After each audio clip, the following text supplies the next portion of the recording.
right here, this play, the inbound play, Arizona Reed wanted to take the shot. He could have passed off to Gabe Norwood, but he felt he had to do it on his own. And In the end, that was what did Rain or Shine in. yes. That's how did it.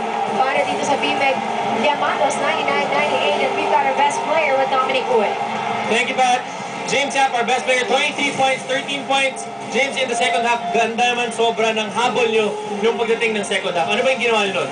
Well, siguro wala nang excuses sa amin mo dahil alam naman natin semi-finals na. So, go hard talaga kami every game and buti na lang nakahabol kami. Ano naman masasabi mo sa performance ng import nyo? Well, siguro first game nyo ngayon and semis pa.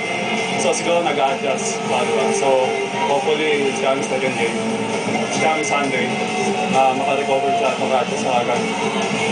Of course! Okay, gusto ko na batiin ng ako mga igagaw dyan sa Cebu. Happy birthday, Richard.